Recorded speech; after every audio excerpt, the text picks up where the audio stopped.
এক অ্যাম্বুলেন্সের 52 টাকা আয়কর, আমাকে দিতে হবে 30,000 থেকে 40,000 টাকা আয়কর। ট্রাফিক যে হয়রানিটা 2020-এ আমার মজিবর নামে একটা দিন ছিল, সেই দিনের উপলক্ষে আমাদের অ্যাম্বুলেন্সের আয়কর নেওয়া হয়নি, অ্যাম্বুলেন্সের এআইটি সেটা নেওয়া হয়নি। না নেওয়ার ফলে আমাদের এটা বিআরটি নেয় নাই, কেন নেয় না সেটা আমরা জানি না, আমরা দিতে প্রস্তুত ছিলাম। সেই ক্ষেত্রে আমাদের এক একটা গাড়িতে 2 লাখ, 2.5 লাখ, 3 লাখ টাকা করে আয়কর জমে গিয়েছে। আমরা বহুতবার বিআরটি গিয়েছি, তারা আমাদের অ্যাম্বুলেন্সের কোনো নীতিমালাই নেই, আমরা কোন নীতিতে আয়করটা দেবো, কাগজ কোন নীতিতে করবো। আমাদের গাড়ি আনি বাংলাদেশে, যখন জাপান থেকে গাড়ি আনি ট্যাক্স ফ্রি, বাংলাদেশে আসলে অ্যাম্বুলেন্স নাম্বার আমাদের কাছ থেকে নিচ্ছেন প্রাইভেট গাড়ির আয়কর। আর আমাদের এই দেশে এক দেশে দ্বৈত নীতি হতে পারে না। এক অ্যাম্বুলেন্সের 52 টাকা আয়কর, আমাকে দিতে হবে 30,000 থেকে 40,000 টাকা আয়কর। তা আমি কোন খাতে দিব? সেই জন্য বিআরটির কাছে আমরা বলছি আমাদের একটা নীতিমালা করে দেওয়া হোক। নীতিমালা থাকলে সব কিছু নীতির ভিতরে থাকবে, কেউ নীতিমালার বাইরে যেতে পারবে না। এই জন্য আমাদের গাড়ি ভাড়া কেন মারি? আমরা ভাড়া মারি, আমাদের ভাড়া কিন্তু নো। ট্রাফিক সার্জন আমাদেরকে বলে আপনাদের তো ভাড়া চালানোর কোনো অনুমতি নাই। তো যদি আমাদেরকে নীতিমালা করে দেওয়া হয়, এই নীতিমালার ভিতরে ভাড়া কিন্তু চলে আসবে, তাহলে আমরা সার্জন পুলিশ আমাদেরকে মামলা করতে পারবে না।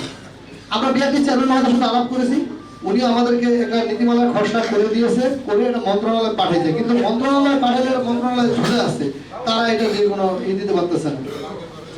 এর আগে একটা খসড়া আসছিল, সেটাও ঝুলেছিল। তার মানে আপনি বলতে চাচ্ছেন যে নীতিমালা নাই বিধায় ট্রাফিক পুলিশ সুবিধা নিচ্ছে 100%। কারণ নীতিমালা থাকলে তখন আপনার ভাড়া চাইলে ইয়েস থাকতো কাগজে।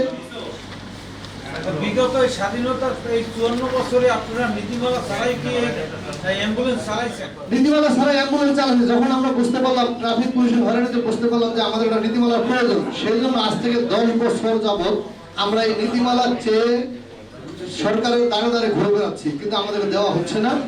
দিচ্ছি বলে আমাদের ঝুলিয়ে রাখতেছে। আমাদের 2টা রিট হয়েছে, কোর্টে 2টা রিটও হয়েছে এটা নিয়ে। আপনারা যখন এই অ্যাম্বুলেন্সগুলো ক্রয় করেন জাপান থেকে, তখন কিভাবে ক্রয়টা করেন? থ্যাংক ইউ, সুন্দর প্রশ্ন করেছেন। যখন জাপান থেকে অ্যাম্বুলেন্সগুলো আসে, তখন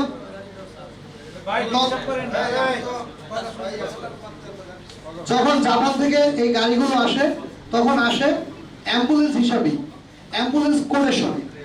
যেমন একটা অ্যাম্বুলেন্স ক্রয় করতে লাগে 25 থেকে 26 লক্ষ টাকা।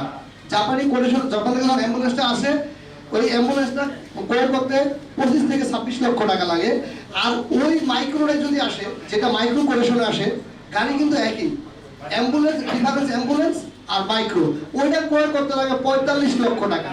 তাহলে যদি আমার ওই গাড়িটা শুল্কমুক্ত বাংলাদেশে আসে, আমাকে নাম্বার দেওয়া হচ্ছে অ্যাম্বুলেন্স, আমার সাথে আচরণ করা হচ্ছে প্রাইভেট মাইক্রো, আমি সেই জায়গাতে বের হতে চাই, তাহলে আমার রাস্তায় এই দুর্ভোগ হবে না। একটা রুগী থাকা অবস্থায়, আমরা দেখেন কোন দেশে আছে, একটা রুগী থাকা অবস্থায় ওই গাড়িটাকে থামিয়ে সার্জন মামলা করতেছে, রুগী পেশেন্ট থাকা অবস্থায় গাড়ির ভিতরে। এরকম বহু নজিরবিহীন ঘটনা আমরা দেখতে পাচ্ছি। আপনারা যখন ইম্পোর্ট করেন এই যে গাড়িগুলো অ্যাম্বুলেন্স হিসাবে, তো বিআরটি কিভাবে আপনাদের কাগজপত্র দেয়, কোন হিসাবে? অ্যাম্বুলেন্স হিসাবে দেয়।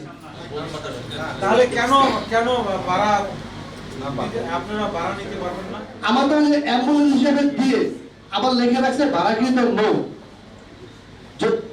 যদি ভাড়া কিন্তু ইয়েস থাকতো, মাইক্রো কোটেশনে ফেলিয়ে দিচ্ছে, ওটা নিচে মাইক্রো কোটেশনে ফেলিয়ে।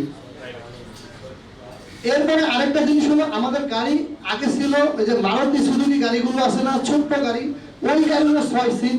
এখন একটা বড় গাড়ি যেটা 12 সিটের গাড়ি, ওইটাকে 6 সিট দিচ্ছে।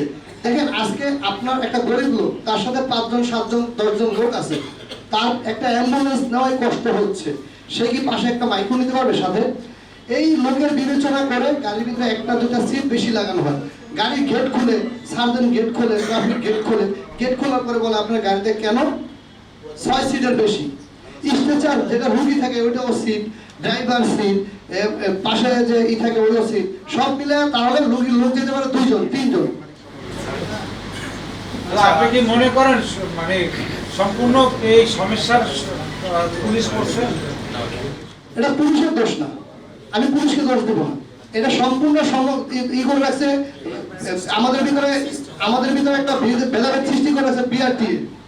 এটা যোগাযোগ মন্ত্রণালয়, তারা ইচ্ছা করলে যে কোনো মুহূর্তে এটাকে ক্লিয়ার করে দিতে পারে। কারণ এটা তো সাধারণ মানুষের, বাংলাদেশের 18 কোটি মানুষের জন্য এই সার্ভিসটা ব্যবহার করে।